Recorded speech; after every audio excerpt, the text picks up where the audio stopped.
Sugat eh, yan o, ano na eh. Yung sa base ng buntot niya, meron ng uod kasi nagsugat. Hindi ko alam kung kailan pa to, pero matagal na. Namamagana rin, and iba na rin yung amoy. No? So, para mabawasan yung pain at saka hindi na kumalat, lumala. I'm going to treat it. Uy! Oh my God! Oh! Oh! Lumalaban siya! Larga nyo ba? Larga nyo. Larga. Oo, lumalaban! Grabe! Bakit dito pala pala? Larga mo lang ito. Larga mo.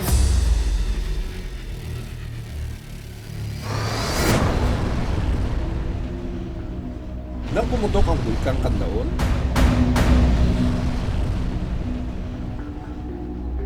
hindi lang tao ang apektado, kundi mga hayop. Ayan o, tignan mo. Meron dito. So masakit to. Bumagsa ang lahar. Buti na lang at nakaakyat sa batuhan ang ahas na ito. Pero mukhang nanghihina siya.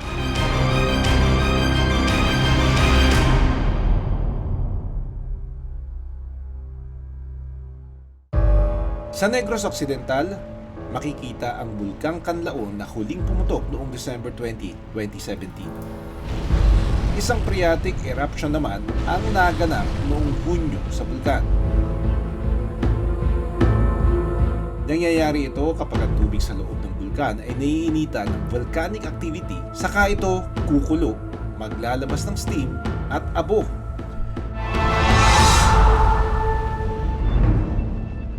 Sa barangay Biak na Bato, mas malaki ang kitang epekto ng pagsabog ng bulkan. 3 days after sumabog yung bulkan, kaya nagulat kami kasi paglabas lang namin doon sa sakyan, amoy pa yung asupre, yung amoy ng asupre. Dito daw sa tulay na to, lumabas yung tubig na may kasamang parang semento, na yun yung abo na galing doon sa bulkan. No? Nakikita pa natin dito yung guhit. Lahar nagawas na. Sa kuha ng isang netizen, malakas ang agos ng lahar sa tulay na ito. Pero pagkatapos, bigla nang tumigas na parang semento ang lupa. Grabe. Ito yung mga kahoy na galing pa doon sa mga natumbang kahoy doon sa bundok sa taas. Inaano ng tubig papunta dito, kasama ng mga bato. Ito, bruhin mo itong mga ito.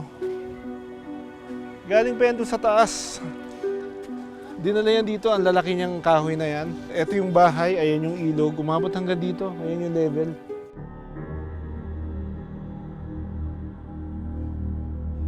Eto, tingnan mo itong gaano kalaki itong mga batong to. Ayan, lahat ng ito galing dun sa bundok sa taas, galing dun sa bulkan. Ang lalaki ng mga yan, so parang wala naman daw niyan dito dati. Maging wildlife, walang ligtas. Nangihina ang ahas na ito, samantalang ang talangka halos hindi na rin makagalaw.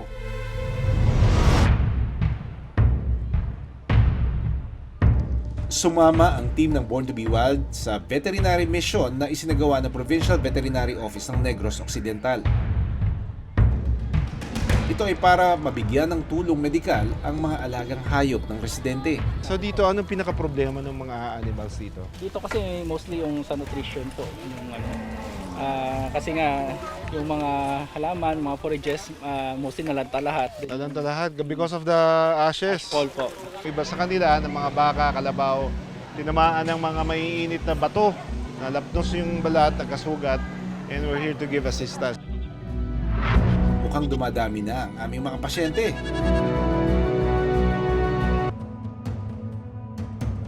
Isa ang La Castellana sa Negros Occidental na apektado sa pagsabog ng Mount Kanlaon. 3 barangay, kabilang ang Biak na Bato at Kabagnaan, ang pasok sa 4-kilometer permanent danger zone. Naiwan ang mga alagang hayop tulad ng kalabaw, baka at kambing nang lumikas ang mga tao. Ang evacuation center kasi, tao muna ang prioridad. Kaya ngayon, sila naman ang hahatiran natin ng tulong. Namatay yung mga halaman, napakain nyo sa kanila, kaya yung katawan namayat din. Ilan ang alaga mo, kuya? na kalabaw. Ang binibigay natin sa kanila ngayon mga pampurga, mga vitamins, no? Kasi syempre wala nang food tapos ano pa rin may mga worm, may mga ano pa rin sila parasites. Halos tapnos at sugat ang balat ng isang kalabaw nang matamaan ng abo. Ito yung sinasabi nila kanina, yung mga nagsugat kasi mainit yung ano, di ba? Yung mga bato na galing sa bulkan. Sugat eh, yan ano na eh. Yung sa base ng buntot niya, meron ng uod kasi nagsugat. Hindi ko alam kung kailan pa to pero matagal na. Namamagana rin. And iba na rin yung amoy. No? So para mabawasan yung pain at saka hindi na kumalat, lumala. Going to treat it. Bibigyan na tayo ng anti-inflammatory, antibiotics, and vitamins. Ayan, no, tignan mo. Hanggang dito. So masakit to. Sa Karatig Sitio naman, mas malapit sa paanan ng bundok, mas marami pa ang apektadong kalabaw at baka. Ito yung isa sa mga barangay na mas naapektuhan, no? Kasi ito yung area kung saan nandito na yung pyroclastic hazard area. Dito na yung sumabog yung bulkan. Mas malapit sila. Pupuntahan natin. Kadalasan, karamihan ng mga hayop, mga kalabaw, baka na naandito, may mga sugat sa likod kasi tinamaan ng mga nagbabaga pang mga bato. Ito yung severely exposed dun sa mga bato. Kasi yun yung kanlaon, no? Titignan mo, yan lang siya, oh. Yung mga sugat nila, medyo fresh pa. Especially the ones that are here, no? Yun nandito sa mga buntot-buntot kasi yun yung tinatamaan ng buntot kapag nagkukuskus sila eh.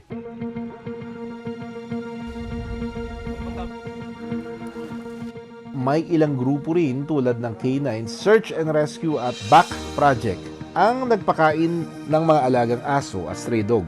Bibigay tayo ng mga pagkain, feeds, dog food, everything. At sa tulong ng GMA Kapuso Foundation, namigay rin tayo ng food packs. Para sa residente ng Barangay Kabagnaan. Okay, so yung mga dala natin ngayon from Kapuso Foundation, coordinated ito sa LGU, yung K9 Search and Rescue Unit of the Philippines. Sila yung kasama natin mag-distribute ito with the 50 families.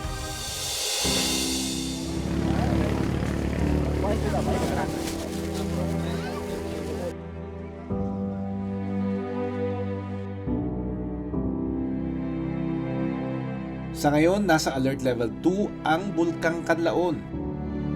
Mananatili pa rin sa evacuation center ang ilan sa mga residente ng La Castellana.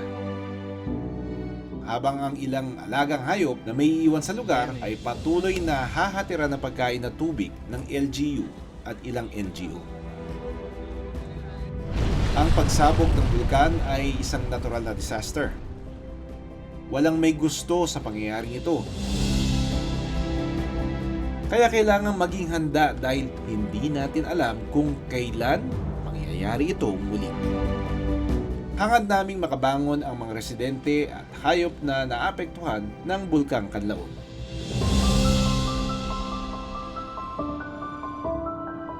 Pain natin itong butas, tignan natin kung masikip pa o madulas dahil maputik dito. Sisisiring ko itong butas na ito. Nakipaglaban ako sa isang malaahas na laman dagat.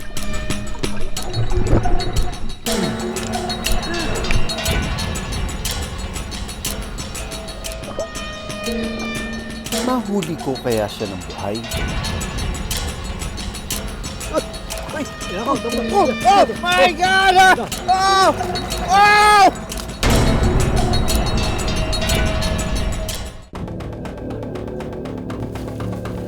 Lulusob si Joker sa dagat ngayong araw para harapin ang malabanos, isang uri ng isda na hindi raw pahuhuli ng buhay.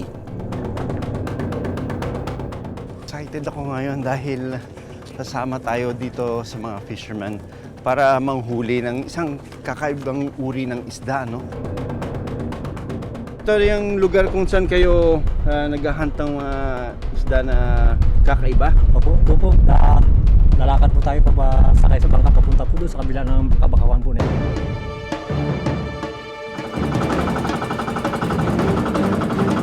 Noong una, talagang takot sila sa ganito. Ngayon, yung iba natututo na dahil sa kahirapan. kahit na mahirap, talagang kapilit na rin manghuli para lang sa pangangailangan sa pamilya. Ito po yung sima ko. Ayan, oh, grabe, oh. Pang tunay sima niya, oh. Hindi lang yung tansi na ginagamit. So, ganito kalakas yung malabanos. Grabe, ito ang linulunok nila. Merong pain siya, yung mga tilapia. Magme-medyas na kami. Hindi papasok ng opisina, kundi papasok ng tubig.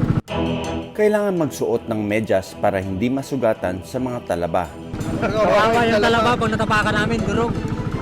Durog yung talaba. Nakakasugat. Sa bakawan na ito, madalas pumupunta ang mga manlabanos. Narito kasi ang kanilang pagkain. Dahil mataas ang tubig, kailangan sumisid. Ito na po, dito na po tayo sa unang target natin. Papasalat muna natin kay Doc yung butas. Tapos siya na po ang pasubukin natin na magpain. Hindi na kailangan ng mga wetsuit kung anong suot ko. Yun na. Okay, so hanggang dibdib niya. So kakapain muna natin, ha? Kakapain ko lang muna ito.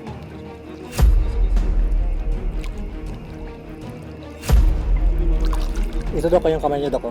Yung isang ang kamay niya. Sukatin. Holding hands kami. Hawakan ko si Doc, baka hilahin sa ilalim. 1, 2, 3. Ito, Doc. Ito.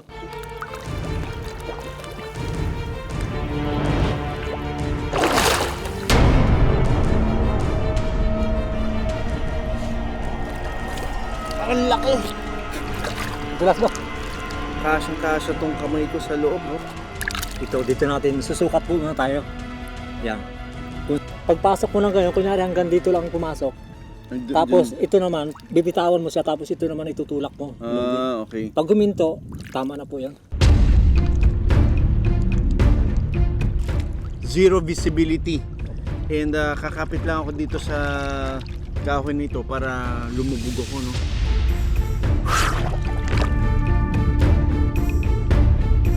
Siniksik niya mo sa ilalim na.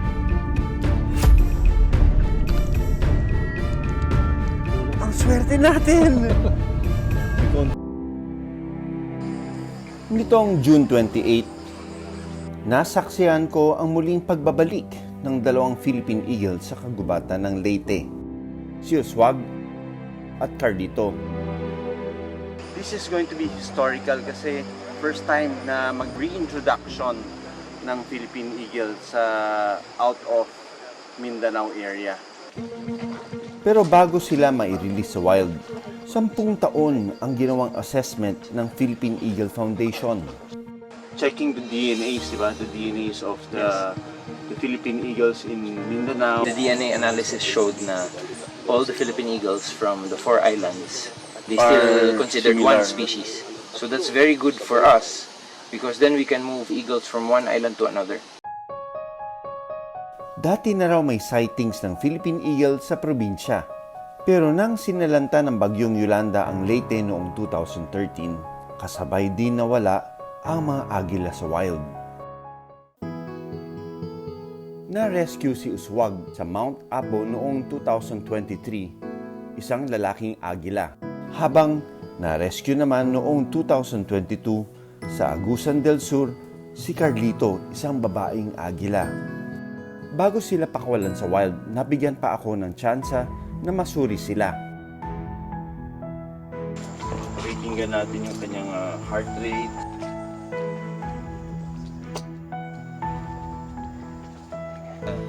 Struggle din kanina. All primary feathers are complete and none of them are damaged. I shall return. Tila nagkatotoo ito para sa ating mga agila. Naway ang muli nilang pagbabalik sa wild ay magsilbi paalala na may pag-asa para maisalba ang kanilang lahi.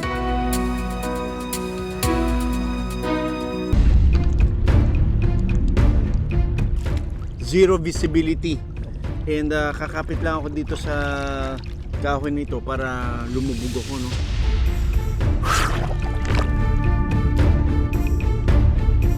Siniksik niya mo sa ilalim na.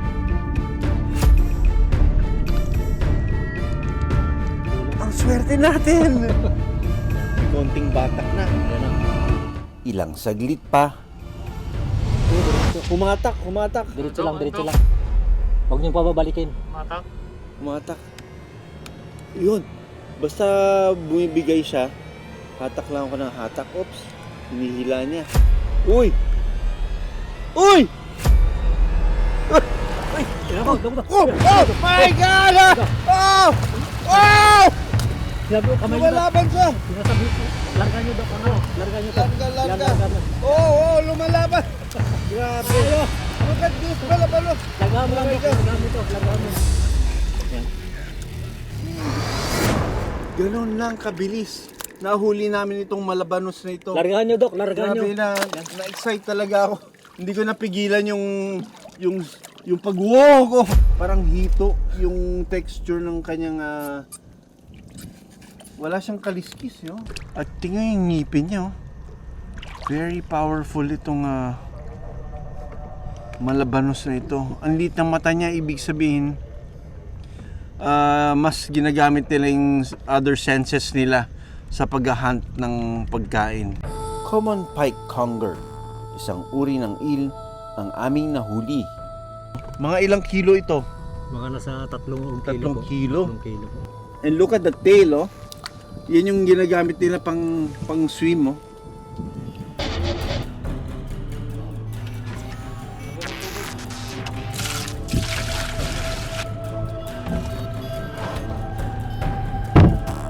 Nang madala sa pangpang ang malabanos, mas nakilala ko ito ng mas malapitan. Ito mo, kamukhang-kamukha niya yung mga moray eel, kaya lang mas makukulay yung mga moray eel. At yung leg nila, parang may pouch dyan. Pag huminga sila, nag-expand yan.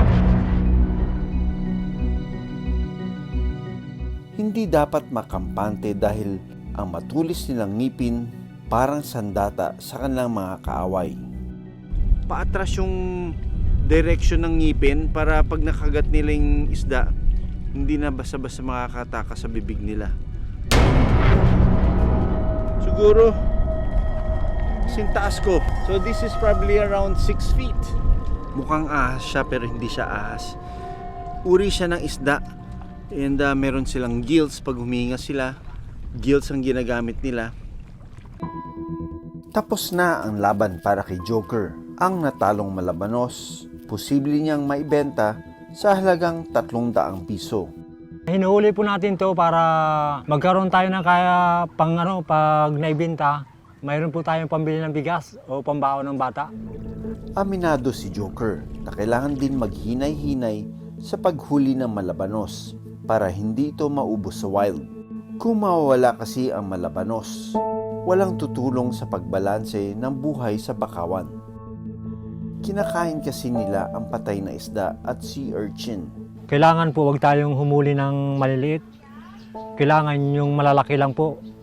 Kung huli man tayo ng malalaki, kailangan po yung sakto lang po dun sa pangailangan natin sa araw-araw. Yan ang maganda sa mga tao dito sa probinsya eh. Yung kinukuha lang nila yung tama dahil pag kailangan nila itong mga malabanos na ito sa mga susunod na araw, nandyan pa rin sila.